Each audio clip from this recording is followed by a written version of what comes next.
আসসালামু আলাইকুম। আজকে আমরা এইচএসসি 2024 ফিজিক্স ফার্স্ট পেপারের একটা সৃজনশীল করব। এটা রাজশাহী বোর্ডের আসা একটা ম্যাথ কোয়েশনে। দেখো, পৃথিবীর কেন্দ্র হতে 2r/3 ও 4r/3 দূরত্বে অবস্থানরত এই এবং দুইটা বিন্দু। এখানে পৃথিবীর ব্যাসার্ধ হচ্ছে আর, যেখানে আর এর ভ্যালুটা দেওয়া আছে। সো পৃথিবীর পৃষ্ঠে একটি সেকেন্ড দোলক সঠিক সময় দেয় এবং এর দোলনের বিস্তার হচ্ছে 5 সেন্টিমিটার। সো বিস্তারের মান আমাদের দেওয়া আছে। পৃথিবীর পৃষ্ঠে একটি সেকেন্ড দোলককে সঠিক সময় দেয়, সেই সঠিক সময়টা কত আমরা জানি। সেকেন্ড দোলকের দোলনকাল হচ্ছে 2 সেকেন্ড। ওকে, পৃথিবীর পৃষ্ঠে অভিকর্ষ ত্বরণও আমাদের দেওয়া আছে। সো আমাদের গতে জিজ্ঞেস করছে পৃথিবীর পৃষ্ঠে সেকেন্ড দোলকটির ভরের সর্বোচ্চ বেগ নির্ণয় করো। আচ্ছা, এটা হচ্ছে ববের সর্বোচ্চ বেগ হবে আর কি। অর্থাৎ এই যে সেকেন্ড দোলক আছে, সেই সেকেন্ড দোলকের এই যে বব, তার সর্বোচ্চ বেগ আমাদের নির্ণয় করতে হবে। সো মনে করো এটা হচ্ছে সেই সেকেন্ড দোলকটা। তো সেই সেকেন্ড দোলকের ববের সর্বোচ্চ বিন্দু নির্ণয় করার জন্য আমাদের জানতে হবে যে সর্বোচ্চ বেগের সূত্র কি। আমরা জানি বেগের সূত্র, বা এখানে যেহেতু সেকেন্ড দোলকের কথা বলা আছে, আমরা জানি B is equals to omega root over A square minus X square. So সর্বোচ্চ বেগ কোন অবস্থানে হবে? সো ববের চিন্তা করো, এই অবস্থানে ববটাকে যদি তুমি ছেড়ে দাও, তাহলে সে কি হবে? এখান থেকে যাত্রা শুরু করে এখানে পৌঁছাবে, পৌঁছানোর পর আবার বিপরীত দিকেই পৌঁছানো বা যাত্রা শুরু করবে। সো এই পয়েন্টে কি ববটাকে যে ছেড়ে দিছ, এই পয়েন্টে কি ববটা এসে একবার থামবে না? সো এই পয়েন্টে তার ব্যাগ কত? 0। আর এই পয়েন্টে ঠিক সিমিলারলি এই পয়েন্টে যদি ছাড়ো, সেই পয়েন্টটা থেকে আবার সেই যখন এই পয়েন্টে আসবে তখনও ব্যাগ কত? 0। তাহলে এখানেও 0, এখানেও 0, তাহলে ব্যাগ সর্বোচ্চ কোথায় হয়? এই যে একেবারে তলানিতে, এইখানে হয় ব্যাগ সর্বোচ্চ। এবং এই যে তলানি মুভমেন্টে তার সরণ কত, অর্থাৎ সে সাম্যাবস্থা থেকে কতটুকু সরছে? সে সাম্যাবস্থা থেকে 0 সরছে, কারণ সে সাম্যাবস্থাতেই আছে। তো সে যদি সাম্যাবস্থায় থাকে, তাহলে আমরা আমাদের যে কাঙ্ক্ষিত ভি ম্যাক্স, অর্থাৎ সে সর্বোচ্চ বেগ বের করার জন্য আমাদের যেই বিস্তারের মান সেটা কত হইতে হবে, বা এই এক্স এর মানটা 0 হইতে হবে। এক্স এর মান যদি 0 হয়, তাহলে এ স্কোয়ার মাইনাস 0। তার মানে আমরা যদি এখন একটু দেখি, omega into A, square root কাটলে ওমেগা ইন্টু এ। আচ্ছা, এখানে আমরা ওমেগা কীভাবে পাবো? আমরা জানি omega equals to Y pi by T into A. So 2 pi by T কত? 2 সেকেন্ড ইন্টু বিস্তার। বিস্তার এখানে দেওয়া আছে 5 সেন্টিমিটার। তার মানে তাকে আমরা 5 সেন্টিমিটার এদিক থেকে এদিকে সরণ ঘটাইছি। তো সেই 5/100 হবে আমাদের বিস্তার। সো আমরা যদি এখন ক্যালকুলেশন করি, আমরা দেখবো আমাদের সর্বোচ্চ বেগ হবে 0.15708 মিটার পার সেকেন্ড। সো এটা হচ্ছে আমাদের অ্যান্সার। ঠিক আছে, চলো এখন ঘ নাম্বারটা দেখি। সেকেন্ড দোলকটি এ এবং বি অবস্থানে নিয়ে গেলে একই পরিমাণ সময় হারাবে কি? আচ্ছা, জিনিসটা একটু বোঝো। সো ধরো এটা হচ্ছে পৃথিবী। সো পৃথিবীর যে কেন্দ্র আছে, সেই কেন্দ্র থেকে 2r/3 ডিস্টেন্স, সেটা কোথায় হবে? 2r/3 মানে কি? আর হচ্ছে পৃথিবীর ব্যাসার্ধ। এর মধ্যে 2/3 মানে কি? মানে সম্পূর্ণ ব্যাসার্ধও যদি কমপ্লিট না করি, অর্থাৎ আমরা এইখানে কোথাও একটা থাকবো, অর্থাৎ পৃথিবীর পৃষ্ঠ থেকে একটা ভিতরে বা পৃথিবীর অভ্যন্তরে থাকবো। এটা হচ্ছে এ পয়েন্ট। আর বি পয়েন্ট কোনটা? 4r/3। এখন 4/3 যে এই যে অনুপাত, সেটা কি আগের চেয়ে বড়। তার মানে বুঝতে পারছো, সেটা বি যে পয়েন্টটা, সেটা পৃষ্ঠের চেয়ে অবশ্যই দূরে কোথাও একটা হবে। সো এ পয়েন্ট, বি পয়েন্ট, এই দুই পয়েন্টে আমাদের কি করতে হবে? দোলনকাল বের করে দেখতে হবে যে কোন স্থানে সে বেশি সময় হারাবে, কোন স্থানে সে কম সময় হারাবে। এখন আমরা তো আসলে সবাই মনে করো, সবার তো মনে হয় খেয়াল আছে যে দিনে কি পরিমাণ সময় হারাবে। আচ্ছা, একটা সেকেন্ড দোলক দিনে কি পরিমাণ বা কত সেকেন্ড যাইতে হবে? আমরা জানি একদিনে হচ্ছে 86,400 সেকেন্ড। অর্থাৎ সেই 86,400 সেকেন্ডে তাকে কিন্তু 86,400টা দোলনে দিতে হবে। অর্থাৎ 86,400 সেকেন্ডে সে যদি 86,400টা দোলন দেয়, তখন সে কী হবে? একটা প্রকৃত সেকেন্ড দোলক হবে। এবং এই ঘটনাটা কোথায় ঘটে? শুধুমাত্র ভূপৃষ্ঠে। ভূপৃষ্ঠ থেকে যতই আমরা উপরে উঠি বা নিচে যাই, এই যে দোলনটা, সেই দোলনের সব পরিমাণটা কী হয়ে যায়? কমে যায়। অর্থাৎ আমরা ধরলাম n সংখ্যক দোলন কমে গেছে। সো n সংখ্যক দোলন যদি কমে যায়, এটার মিনিং হচ্ছে 86,400 মাইনাস n।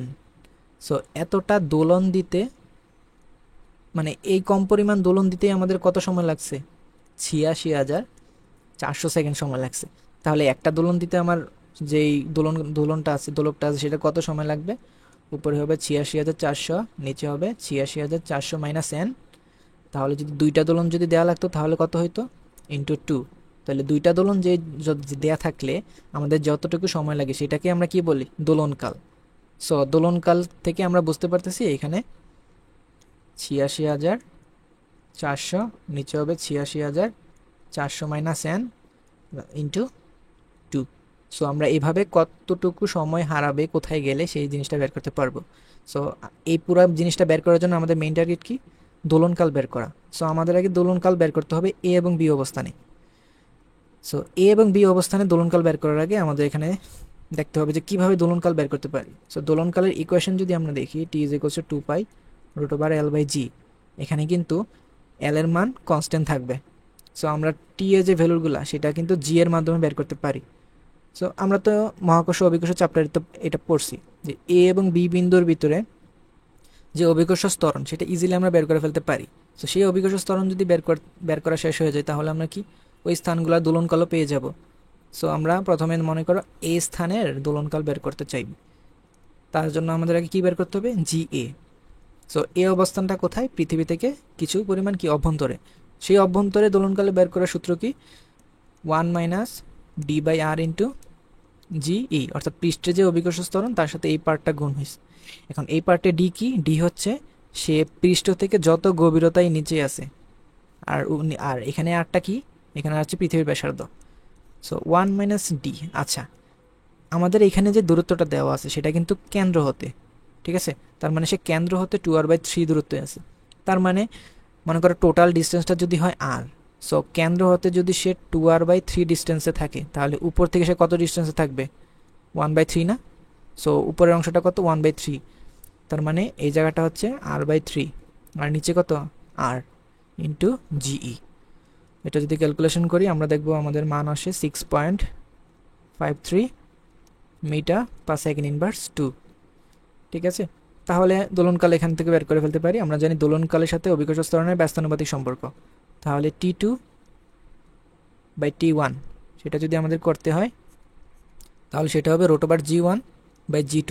কারণ T2 ধরো এই অবস্থানে যে অভিকর্ষ স্তরণ সেইটা, তাহলে সেই যে TA সেটা কত হবে, আমাদের TA হবে √G1 বা জিই ধরি আমরা, অর্থাৎ পৃষ্ঠে যে অভিকর্ষ স্তরণ সেইটা, আর নিচে কি জিএ, এটার ইন্টু T1 অর্থাৎ পৃষ্ঠে যেই দোলনকাল সেটা। তো পৃষ্ঠে দোলনকাল হচ্ছে 2 সেকেন্ড, পৃষ্ঠে অভিকর্ষ স্তরণ 9.8, এটা হচ্ছে 6.53। সবগুলো যদি আমরা বসাই আমরা দেখবো এখানে দোলনকাল বের হয় 2.45 সেকেন্ড। সো আমাদের এই বিন্দুতে যে অভিকর্ষ স্তরণ সেটা আমাদের বের করে ফেলছি। সো এখন আমাদের কাজ হচ্ছে বি পয়েন্টে অভিকর্ষ স্তরণ বের করা। সো বি পয়েন্টটা আমরা দেখতেছি একটা নির্দিষ্ট হাইটে। সো একটা নির্দিষ্ট হাইটে যে অভিকর্ষ স্তরণ সেটা আমরা কীভাবে বের করি, সেটা হচ্ছে আমরা তো জানি অভিকর্ষ স্তরণের সাথে দূরত্ব সম্পর্ক কি, বর্গের ব্যস্তানুপাতিক। তাইলে বি পয়েন্টের অভিকর্ষ স্তরণ বের করতে হইলে, যেটা যদি পৃষ্ঠের চেয়ে যদি উচ্চতায় থাকে, তাহলে জি বিন্দু যেটা, অর্থাৎ এই অবস্থানের অভিকর্ষ স্তরণের জন্য এই যে এখানে যে দূরত্বটা হবে কেন্দ্র থেকে সেটা বসবে নিচে। তো সেটা কত, সেটা আমাদের কোশ্চেনে বলা আছে 4r/3। সো 4r/3 বসবে নিচে, এটার স্কোয়ার, আর উপরে বসবে কি জিএ, অর্থাৎ পৃষ্ঠের যেটা, পৃষ্ঠে তো আর স্কোয়ার সেটা তো আর স্কোয়ারে থাকবে, সো ইন্টু জিই। তারপর আর যদি কাটি, আর স্কোয়ার যদি কাটি আমরা, ফাইনালি আমরা দেখবো আমাদের 9/16 জিই হবে।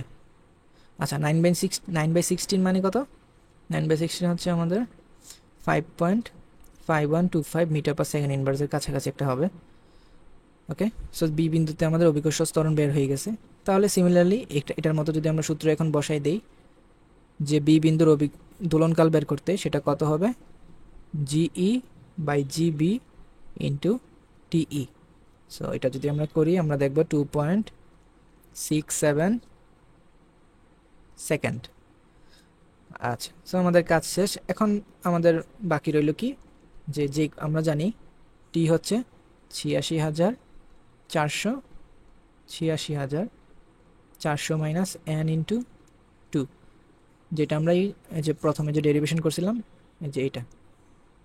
সো এই সূত্রের ভিতরে আমাদের যদি n এর মান বের করতে হয় তাহলে একবার আমরা TB এর জন্য বের করব, আরেকটা কি TA এর জন্য বের করব। সো কার জন্য n এর মানটা বেশি হবে, চিন্তা করো যার জন্য দোলনকাল বেশি লাগতেছে, অর্থাৎ এটার মান যার জন্য বেশি হবে, তার মানে কি এই পুরা জিনিসটাই তো বেশি হবে। এর মধ্যে 2 এর সাথে কোন একটা জিনিস গুণ হইতেছে, তাহলে এই জিনিসটা অবশ্যই কি হতে হবে, একের চেয়ে বড় হইতে হবে। সো এই জিনিসটা যত বেশি, টি এর মানও কি তত বেশি। সো এই জিনিসটা যতই বেশি হবে, এই ভ্যালুটা যতই কম হওয়ার অর্থাৎ এখানে আমরা জানি যে টিভি এর যে মানটা, টিভি কত 2.67 আর এটা 2.45। সো টিভিটা বড় কি টি এ এর চেয়ে। সো টিভি যদি টি এ এর চেয়ে বেশি হয়, অর্থাৎ এই যে বি পয়েন্ট যেটা, সেটা বেশি পরিমাণ কি হবে, সময় হারাবে। কারণ এই যে এখানে যে টি অর্থাৎ দোলনকালের মানটা বেশি করার জন্য এখানে জিনিসগুলো কি বেশি লাগবে। সো নিচের যেই ভগ্নাংশটা সেটা যত কম হবে, ততই কি এই পুরা জিনিসটা বেশি হবে। সো নিচের ভগ্নাংশ বেশি হওয়ার মানে কি, আমি 86,400 থেকে যত বেশি এন বিয়োগ দিব, মনে করো 100 বাদ গেল প্রথমে, আরেক জায়গায় মনে করো 1000 বাদ গেছে। সো 100 বাদ গেলে টিএ পাবো নাকি 1000 বাদ গেলে টিএ পাবো? অবশ্যই টিএ যেহেতু কম, তাহলে কম পরিমাণ বাদ গেলে কম পাবো, বেশি পরিমাণ বাদ গেলে টিবি পাবো আমরা। তার মানে এখানে আমি বুঝতেছি যে বি অবস্থানে যেটা, সেইখানে বেশি সময় হারাবে, এই অবস্থানে কম সময় হারাবে। সো মানে এখানে তোমরা কিন্তু এন এর মানটা বের করে তারপর বর্ণনাটা দিবা যে এখানে কে বেশি সময় হারাবে। ঠিক আছে, বাকি জায়গাটা নিজেরা করবা। আশা করি বুঝতে পারছো। আল্লাহ হাফেজ।